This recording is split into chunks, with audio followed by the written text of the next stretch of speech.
यह कहानी रेशमपुर नामक एक गांव की है जो अपने दिव्य रेशम के लिए प्रसिद्ध था।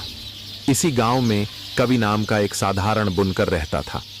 कवि भगवान विष्णु का परम भक्त था और जब उसके हाथ करघे पर चलते थे तो ऐसा लगता था मानो धागों में जान आ गई हो। लेकिन एक दिन गांव पर एक भयानक संकट आ गया। एक रहस्यमयी बीमारी ने रेशम के कीड़ों को मारना शुरू कर दिया। गांव का मुख्य व्यवसाय ठप हो गया और करघों की आवाज खामोशी में बदल गई। ये कैसी परीक्षा है? घर में अनाज का एक दाना भी नहीं बचा। हमारे बच्चे भूखे हैं और तुम सुबह से भगवान की मूर्ति के सामने बैठे हो। जिन हाथों से रेशम की नदियां बहती थीं, वो आज खाली है। तभी गांव का मुखिया माधव वहां आया और कवि की भक्ति पर ताना कसने लगा। अरे कवि, कब तक इन मूर्तियों से उम्मीद लगाए बैठेगा? तेरी प्रार्थनाओं ने क्या एक भी कीड़े को बचाया? मेरे पास आ, मैं तुझे कर्ज दूंगा। अपनी जमीन गिरवी रख दे और कुछ काम शुरू कर। यह भक्ति तेरा पेट नहीं भरेगी। कवि ने शांत भाव से उत्तर दिया, माधव जी, यह करघा और यह कला उसी प्रभु की देन है। अगर उन्होंने यह संकट भेजा है तो इससे निकलने का मार्ग भी वही दिखाएंगे।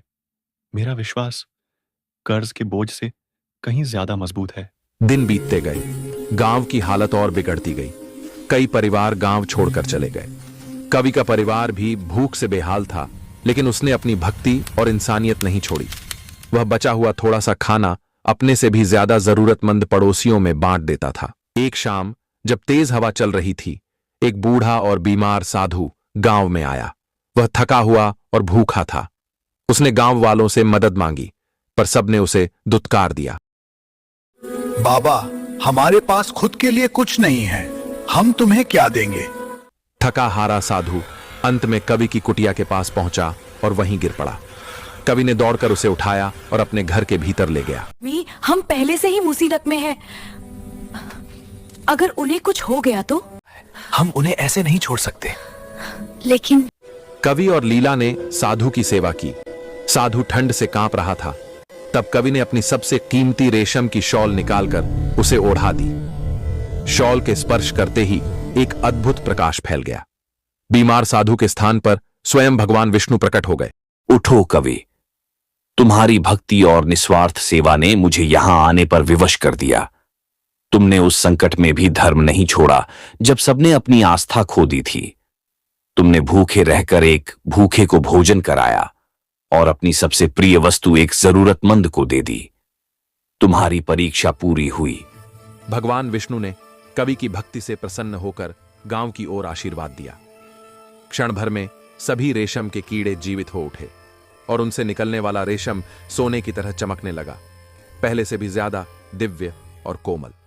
सुबह होते ही यह चमत्कार पूरे गांव में फैल गया। गांव वाले कवि के घर पहुंचे और जिन्होंने कभी उसका मजाक उड़ाया था, आज वे उसके चरणों में झुके हुए थे। कवि, हमें माफ कर दो।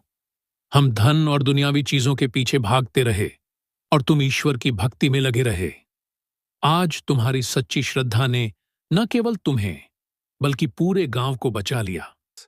उस दिन के बाद रेशमपुर का नाम बदलकर विष्णु रेशमपुर पड़ गया। गांव पहले से ज्यादा समृद्ध हुआ।